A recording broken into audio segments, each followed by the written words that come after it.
a big fan of songs that encourage sleep in children.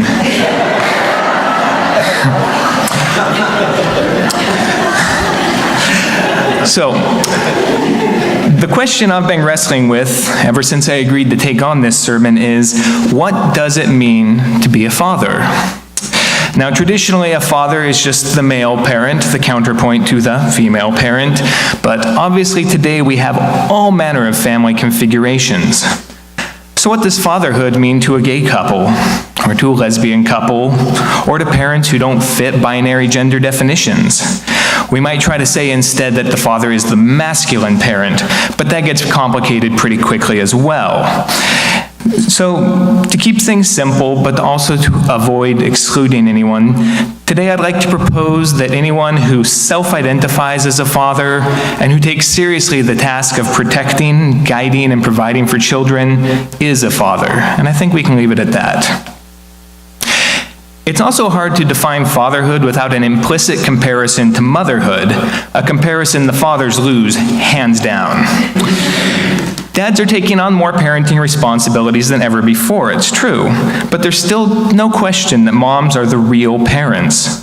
And they earn this right through the physical connection to their unborn children, through the pain and struggle of childbirth, and let's be honest, being more generally involved than fathers are.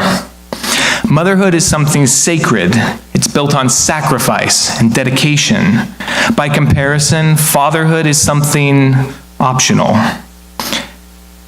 We hear often that there is no force on earth stronger than a mother's love for her children. What then is a father's love for his children but something second-rate? Mothers deserve every bit of the honor they receive and more, but I also think that we need to have higher expectations of fathers. If we expected men to be as fully committed to child rearing as we do women, fatherhood could become a sacred and respectable calling for men as well. And then women could be relieved of some of the pressure to be both competitive in a career and the standalone, unfailing, ever-smiling center of the family. Lastly, it's hard for me to champion fatherhood simply because it's hard for me to say anything good about men. This is not because men lack goodness, but it's for fear that by doing so, I'm somehow insensitive to the plight of women victimized by male domination. To stand up here and extol the virtues of men or of fathers, it feels akin to misogyny. My whole life I've been told that men are oppressors, abusers, slobs, incompetent and distant parents, depraved sex addicts, violent animals. And honestly, how are men who feel that way about themselves going to have the tenacity to stand up to injustice and defend the equal rights of men and women alike? Raised on such stereotypes, men today either live in shame of their male identity, or they just simply adopt that stereotype of the aggressive, dominant male. And I believe that this painful, false choice is part of what has given rise to the culture of toxic masculinity that we all suffer from today. Angry men, yearning to matter, but lacking a noble role to aspire to, instead plunder the earth, plunder the weak, plunder women's bodies, and good men do little to stop them because we're demoralized and unsure. Women's issues cannot be addressed in isolation from men's issues. True gender equality involves all of us redefining our roles, and establishing a truly equal society will require men who are secure in their worth and identity. As we overthrow old stereotypes, we can't replace them with nothing, and neither can we expect men to simply act more like women. We have to find a way to smash the patriarchy without smashing men. Until we can provide men with a social role that offers dignity and self-respect, one that honors gifts of masculinity, we will all continue to suffer at the hands of dishonorable men. I believe that fatherhood provides the opening to start building this identity, to give men a deeper sense of connection and purpose, and to allow them to experience the fullness of the gifts they have to offer, strength and gentleness, intellect and emotion, creativity and nurturing. For today's sermon, we will hear stories from several men in our congregation who are active in this struggle to rediscover how to be the fathers their children need and deserve. Our first words will come from Ellery Blood. As you may know, he is currently 7,000 miles away, stationed in Afghanistan. So his words will be read by our celebrant, Tom.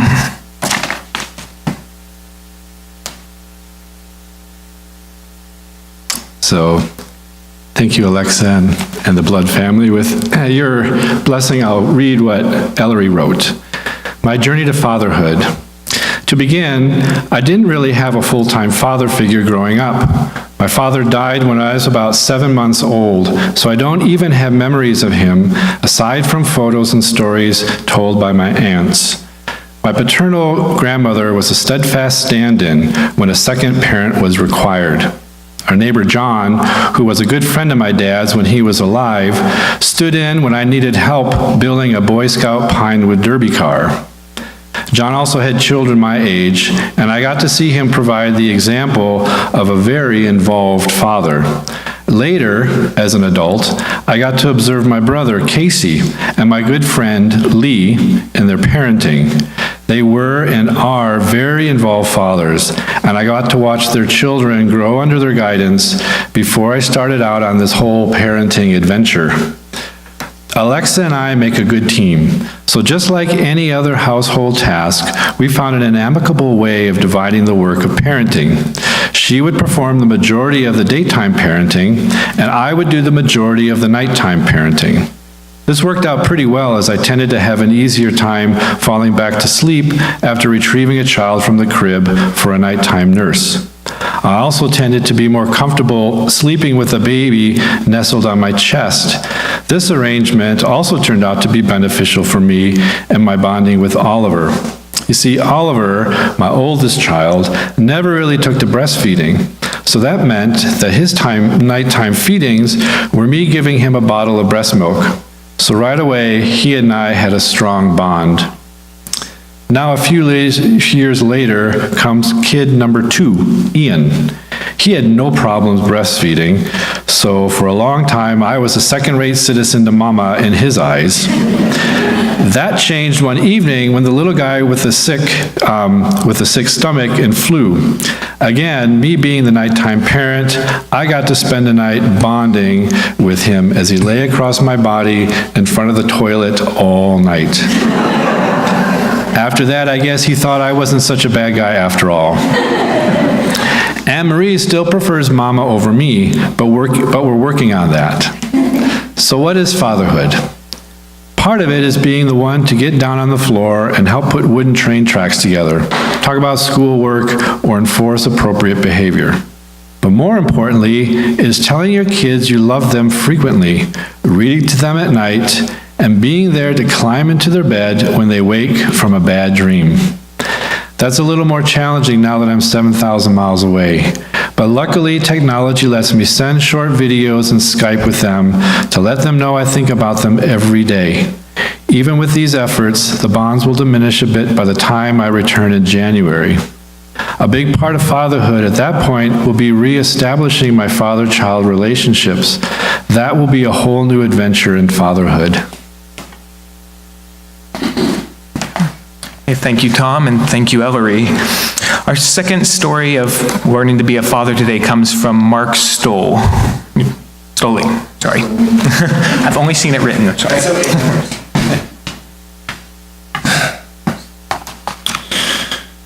As a father who had very little guidance of this incredible position in my home growing up, there have been many challenges. The hardest question for me to answer is, what am I supposed to do as a father? Now, there isn't one answer to this large question, but I'll try to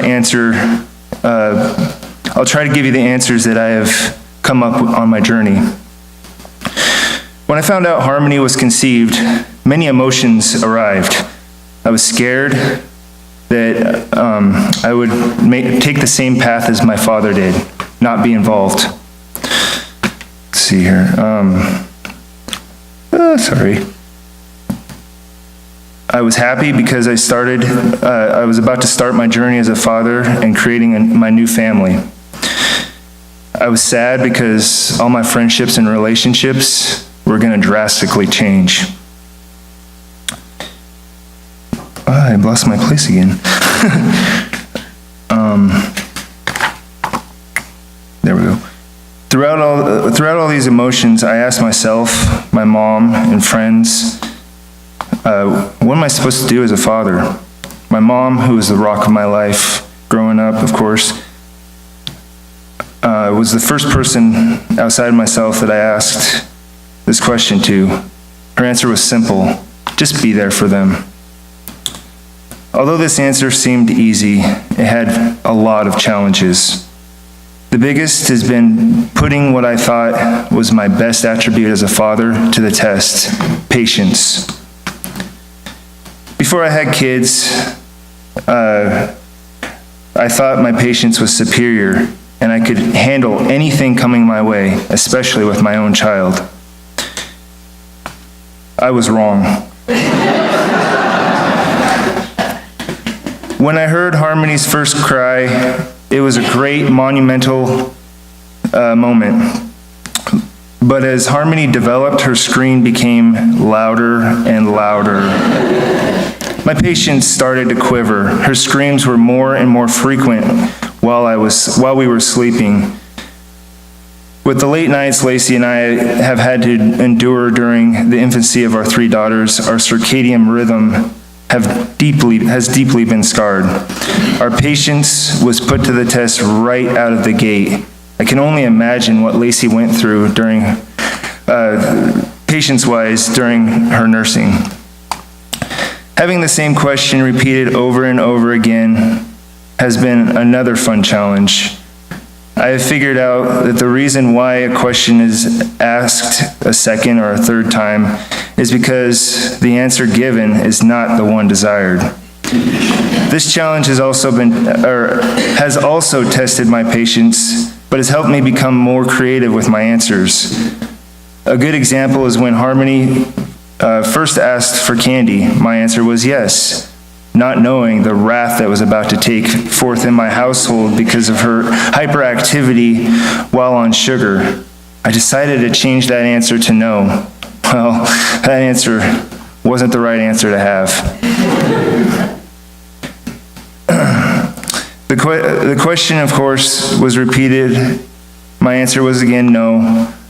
When she asked a third time, I made a quick decision to answer with, not right now, maybe later. That answer was a confirmation that she would receive a treat later on in that day. When that question was repeated again later on the day, I decided to say, okay, but first you have to clean up your play area. So throughout the time, Harmony continued to ask the same question. My answers became more creative. As a child, I didn't have any siblings, and here I am, a father of 3 girls. My awareness of the dynamics of siblings has definitely improved throughout the last 6 years. They go from loving each other one moment and wanting to kill each other the other. Sharing is hard. Each daughter of mine has come up to me and said, "Dad, she stole a toy and won't give it back." Of course, in more emotions like screaming or whatnot. But of course, after screaming at their sister to give their toy back, I try to teach them to play together. This is hard to do because growing up, I was the only child in the household. I would play with my friends in the neighborhood. They kind of were like my siblings, but we didn't live with each other in the same house. Having friends throughout my childhood helped me learn the skill of sharing. Chris, one of my best childhood friends, would sometimes bring a football or a baseball over to my house, and we'd toss it back and forth to each other. Each time I had the ball, my role was either the pitcher or the quarterback, and his was the catcher and a receiver. Once I tossed him the ball, our roles would reverse. Whenever my daughters would play dolls, for example, I make sure each exchange their dolls every 5 minutes so they have time to playing with every doll, kind of like my friend Chris and I would do with the ball. My journey as a father of 3 girls has been the most rewarding yet toughest job I have had and will ever possess in my life. As a father, my patience has improved more than I imagined as a young adult. My creativity with answering questions has and will continue to grow as this journey progresses. But the most important thing I do as a father is teaching them about important life skills, how to share, how to use their manners, and the golden rule of treating each other as you want to be treated. The journey of fatherhood is a never-ending journey of learning, teaching, and enjoyment. To the fathers out there, enjoy this day with your children. Teach them something new, and learn alongside them. Don't forget to give them hugs and kisses, because in your eyes, they're the most amazing people on earth. Happy Father's Day.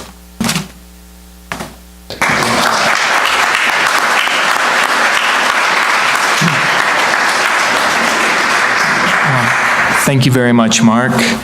For the third and final portion of the sermon, I would like to share my own journey of fatherhood. It's fitting that as I write these words, I'm between laundry and dishes, addressing the endless questions of the 2 little girls who joined our family a few days ago, trying to entertain my baby boy so my wife can make lunch, and also running a fever of 100 degrees. Parents don't get sick days. So if the service today seemed at all scattered or haphazard, or if I just look a little disheveled, I hope you'll give me a pass. I'm busy earning my gray hairs. The first 9 years of my life, I had a fantastic father. He worked abroad much of the time, but when he came home every month or so, it was a celebration. He'd have wonderful gifts and strange money and wild stories from far-off lands. He loved to play with my brother and I, and we felt safe and secure and loved. When I was 9 years old, my brother died in an accident, and my parents fell into a long depression. Because my dad was raised in a time when men didn't ask for help or share their feelings, he had no tools to deal with this unimaginable pain. So he took to drinking instead. Simultaneously there but not there, he quickly became a source of fear and pain in my life.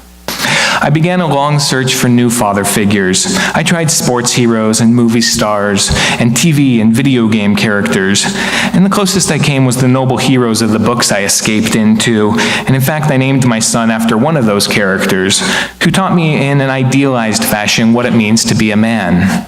But nothing ever really filled the void. After Brandy and I met, we made a plan for our family. Finish college, 2 kids of our own before we're 30, adopt another, and boom, we're done. Well, there's this saying that if you want to make God laugh, tell him your plans. We made it through college, so far so good, and began trying, and Brandy did become pregnant. But our first pregnancy was ectopic, and it was over in 2 weeks. We grieved, and we rallied, and we tried again. And with the blessings of medical intervention, we finally became pregnant with our daughter, Alora. You might not know her. She's very shy.